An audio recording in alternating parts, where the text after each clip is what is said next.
Oh, but maybe I just ruined it though because I cut it too short by like a 1/4 inch.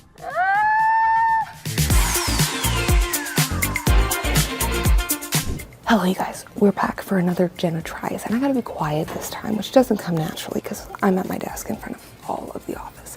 But for this Jenna Tries, I am gonna try to make a modern quilt with large pieces inspired by some expensive quilt that I found online. Because I know that we all scroll and see quilts that companies are selling and think, I could make that.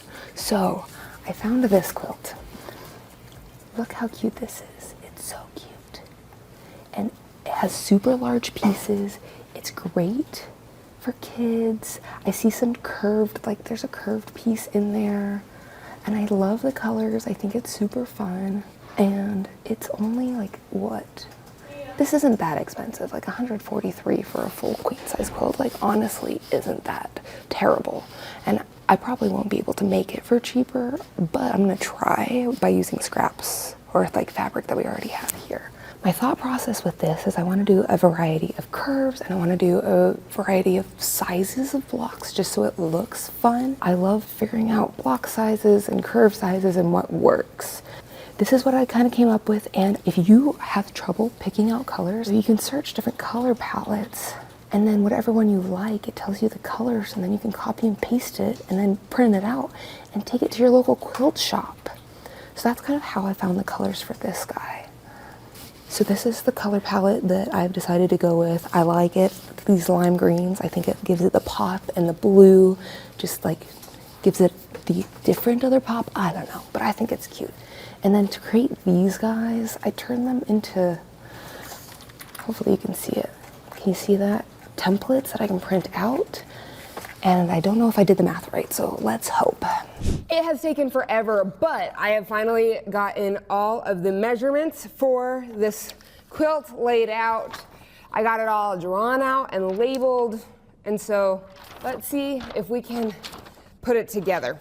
Let's start by cutting out the curved pieces. Curved pieces can be really intimidating, and so let's start with those and get those guys out of the way. Also, with this quilt, the pieces are so large, and I have not done anything with pieces this big before, so I know it will be a little bit more difficult to cut out, but we'll see. I'm starting with A2, and I made templates. I've been learning Adobe Illustrator, and it's actually really cool, and I think you all should learn it too, but I made a giant template on it that I could print out and tape. This is huge. This is a huge curve. Oh my goodness. So we are going to cut that out. And if you are thinking, Jenna, press your fabric before.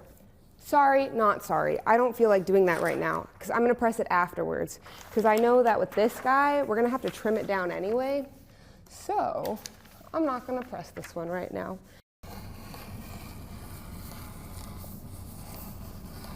Okay, we cut this guy out of green, and I think it's looking good.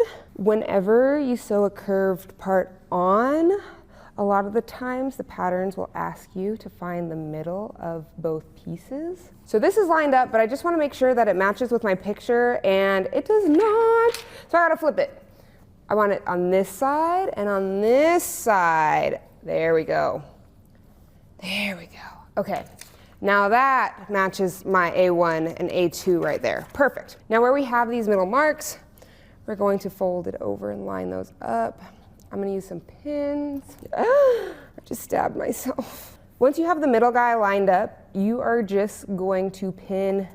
By you, I mean me. I am just going to pin. And I want to make sure not to stretch the fabric at all. I'm just laying it down nicely. Usually I'm not a pin girl, but with a large curve like this, I gotta be a pin girl. The templates I made, I was trying to just make it easier on me and just enlarging them rather than finding a seam allowance, which, you know, I think will work, but there definitely is some overhang on both ends. So we'll see if, I'm hoping it works. Now we're gonna sew it. And I'm gonna sew a little bit more than 1/4 inch. Okay, let's press it. I like to use starch. It just helps everything lay down a little bit flatter. I'm just gonna press out and let's hope everything is looking good. Oh my gosh, you guys, it looks so good. Look at it. Look at it. This is huge though, oh my gosh. Okay, we gotta trim it and cut it down. To cut this guy down, I need it to be, so the block's 22 by 28, but with seam allowance, I need it 22.5 by 28.5. So I'm gonna start by just cutting off this edge, I think. Should I do that? Yeah, I just want a straight, flat edge, you know? So let's cut this a little bit flat. You see this guy right here? That is not even close to straight. So I gotta cut that guy off. You guys, this is not going to work because I need it 28.5. It is exactly 28 and it's almost exactly 22. Here's how we're gonna fix this problem. We're just gonna add some more green. Now we can cut it down to our 22.5 by 28.5. Perfect! Oh my gosh, it's done. That took way too long. And okay, let's cut out the rest of these guys. Okay, I cut out and labeled all of these pieces. We're gonna sew B and C together and then D and E together first. And these little guys will hopefully break up the pattern. Okay, let's do D and E together. What's so fun about this is because they're big blocks, it's gonna come together so fast. Hopefully, I'm crossing my fingers. Oh my goodness, look at it. It's almost done. This is why I love big blocks. This is row 1. And I'm not gonna trim this off until after I finish quilting it because it's at the top, so I don't even have to worry about it. But now we gotta tackle our other curved block, and let's hope that I did the measurements right. And boom.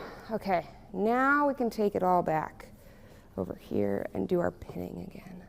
So it matches our picture. It's right there. See, it matches. I didn't mess it up like last time. For the second curved block, I knew that the templates were slightly off, so my block probably wouldn't be perfect. But when I sewed it and measured it, it was so close to the right size, like just slightly bigger. So I made sure for the first cut to cut barely anything off. And then for the second cut, I do something I almost never do. I am someone who almost always measures with my ruler, not the lines on the mat, because I get more accurate cuts with my ruler. But for these large blocks, I thought, well, let's just use the line on the mat. And because I'm not used to using the line on the mat, I thought I had everything lined up. And apparently my fabric shifted on me without me knowing, and I cut the wrong thing, and it's now a 1/4 inch too short, but I don't care. Screw it. I'm going with it. I cut it too short by like a 1/4 inch. Oh yeah, this will work great because even if I cut it down to not the right size, guess what? It will be on the edge, and then I can just cut it down after I quilt it. That's my favorite trick, is when something doesn't line up along the edge, I just cut it off after I quilt it, and no one knows the wiser. You think this whole video will just be me making so many mistakes? Good thing I'm doing it for you first. This is gonna be so cute, I can already tell. Boom! Row 1! This is huge, but it's looking so good. Okay, now we gotta do the other 2 rows. Because I had such a great and easy time piecing row 1, I knew that row 2 would basically be the same. I made the eye unit. Can you hear the sarcasm in my voice? It's a cute guy, I like it. And then it's gonna go this way right here. And then we got this unit. Oh no, this is where I came to a problem.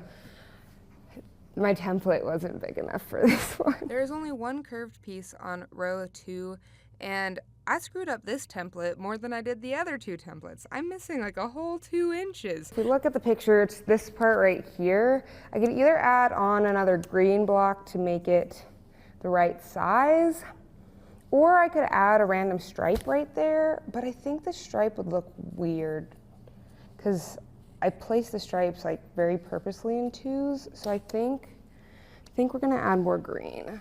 And it's so good that I already cut off a piece earlier because I made some mistakes. It's gonna be so easy peasy, you guys, so easy peasy. We're manifesting it, right? Do you believe in manifestation? Because I sure do. I'm manifesting a beautiful quilt at the end of this. Okay, it has to be 36 inches long, so it's already 18 inches tall. So we're good with the 18 and a half, but it's gotta be 36 and a half. So I'm gonna fold this guy in half. 36 and a half divided by 2 is 18 and a quarter. Let's see. I think we're good. This feels right. We're just gonna go with it for this one. I think we're just killing it. I think I'm just doing so good. We are eternal optimists here. Everything is nice and fixed. Now I can sew the yellow piece on. But what would you have guessed, except I cut the yellow piece too short too. Woohoo! So let's add some more onto this. Remember, we're problem solvers here. We don't complain, we problem solve. That's how you get through life. You don't complain, you just solve your problem. It's not my favorite piecing the same two pieces of fabric together, but once it's all quilted out, no one will know the difference. It will just all look like one solid piece of fabric. Okay, now we just gotta add on the last unit. And we got row 2. To start the third row, I'm gonna cut at this M piece. M is gonna be 26 inches by 8 inches, but with seam allowance, 26 and a half by 8 and a half. We're towards the end of this quilt, and to cut the 28 and a half by 6 and a half, I don't have a blue piece that's big enough for it, so I have got to piece something together. Okay, now we can cut it down to 26 and a half.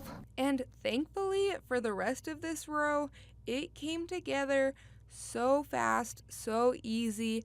I did not need to add anything to my curved piece. I think the quilting gods looked down on me. Okay, now we got this guy. He's looking so cute. Oh, you know what I did though wrong? I made the whole, look at this, I made this whole orange piece wrong. Guess what, I'm not gonna fix it. We're gonna leave it as is. We're gonna leave it that way. Now I can add on the next piece. You guys, we're 2 seams away from being done with this quilt. It's time for my favorite part of any quilt, and that's the last seam. Because this last seam is gonna be the heaviest, I gotta add a few more pins. I know that my brain is just like, well, I don't know how to do it, I'll figure it out, let's get to it. If I mess up, I mess up. But I know not everyone's brain is like that. So hopefully, by seeing this and all my mess ups and seeing how this is still working, that it will inspire you to try something that you've never done before, and that you know that you can do it.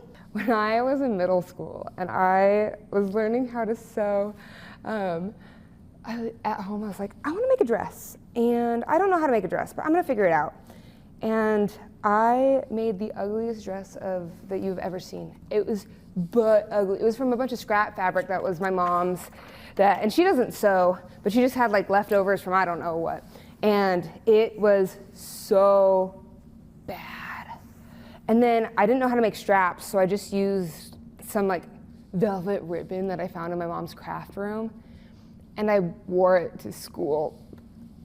I wore it to school. I don't think anyone else remembers it, but I remember.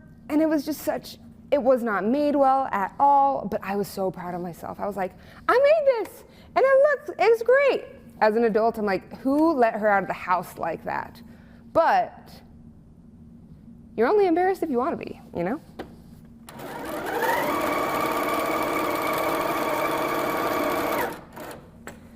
Okay, and then with quilting this baby, I'm thinking, because the picture had straight line of the quilt that I was inspired by has straight line quilting, and I feel like that is very modern, very, very modern.